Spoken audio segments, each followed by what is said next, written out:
I'm going to be talking about why your glutes aren't activating and how to help turn them back on. Hi, I'm Dr. Matt Bradbury, family corrective chiropractor, and here we are in Georgetown, Ontario, Canada. Today we're going to be talking about, well, if your low back's bugging you and maybe your knees are bugging you, then I want you to consider, are your glutes activating as well as they could be? And I'm going to teach you how to turn them back on. So I'm going to teach you some simple things you can start today. Of course, if you're just tuning in, I love having you, so take a moment. I love interacting with you.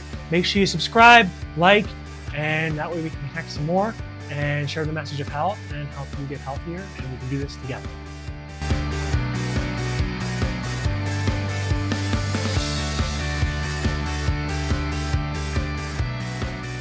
Just how key your glutes are. Your glutes help keep you upright, and they're your primary moving muscles. They're so key in terms of healthy aging, lean mass, and keeping you strong and capable.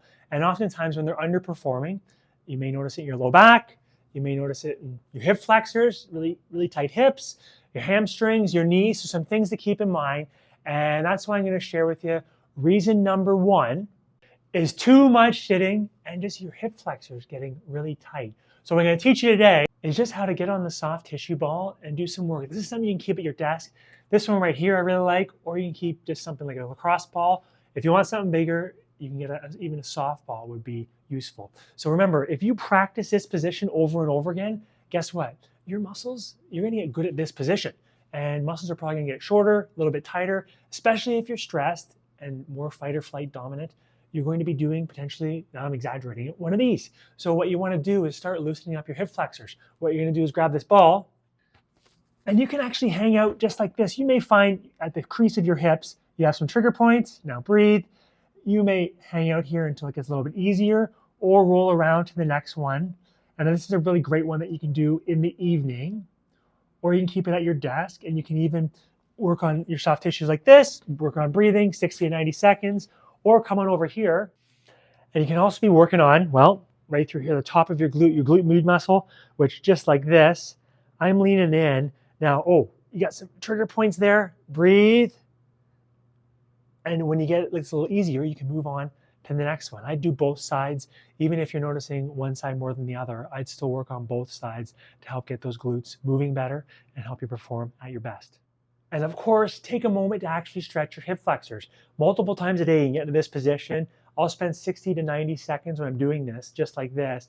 You even bring the top of your foot up onto the backrest to make it a little more intense. And that's 60 to 90 seconds on each side to help loosen up your hip flexors. Reason number two can sometimes be poor pelvic and, well, core control. So what I want to share with you is getting those glutes to fire together with everything. So what you can actually do is, well, guess what? They don't work on their own. So may help them work together. And number one is you're actually going to lay on your back just like this.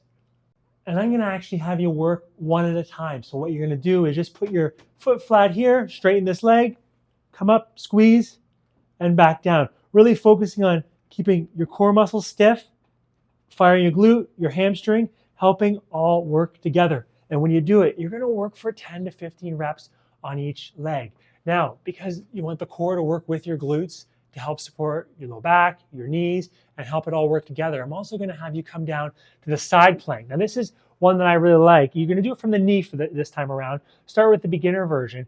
And what I actually do is you can do toe taps. So you're just doing this. Tap the ground in front of you, tap the ground behind you, and you can set it up so you do 20 to 30 toe taps, or you can just say, hey, I'm going to hold it for 20 seconds on this side, and then I'm either going to do 20 seconds or 20 to 30 toe taps when I flip over. But it creates a little bit of a challenge by having your leg go back and forth, firing up your core muscles, your glute med, and working this top side as well, coordinating how your hips move with your back and putting it all together. So some simple things that you can do in terms of coordinating your pelvic floor, your core muscles, and your glutes.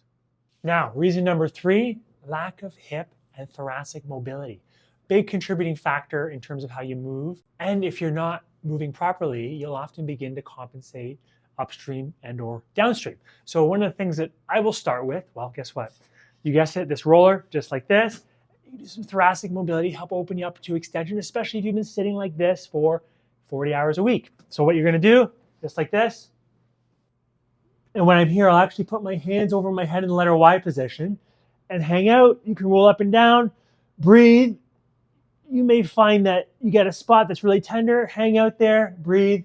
And what I want you to do is just think about longer out, 2 seconds in, 4 seconds out. So start with that. You may hang out in that position for 60 to 90 seconds. When it gets a little bit easier, you can roll up and down and find some of those trigger points. So thoracic mobility, a great way to work on it. And of course, if you're going to work on your hips, the 90-90 position is still relevant. Trying to keep my torso upright. I'll use my hands. I'll feel some stretch here. When I get there, I'll hold it for 20 to 30 seconds. And then when it gets a little bit easier, I'm still keeping my torso upright. I'm actually going to switch sides just like this, and I'll rotate over. Now, again, spend 20 to 30 seconds there. I'll repeat 2 to 3 times.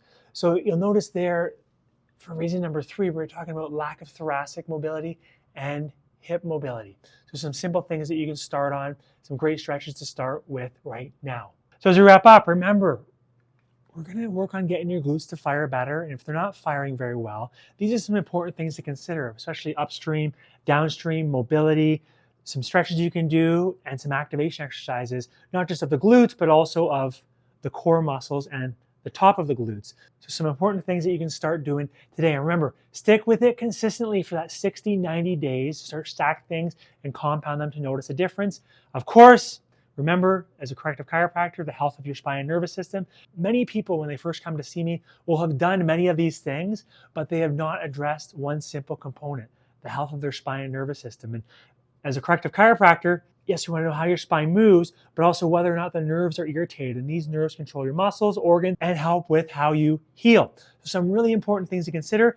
And some of the areas when we test you, you may feel, but some of the areas you may have no idea about. And we may find challenges up here as well. So some important things to keep in mind. The whole system has to work together to help you work at your best. So remember, be consistent. Hope you're doing well out there. And if you enjoyed today, I loved having you. Don't forget, make sure you subscribe, like, so we can get that message out there.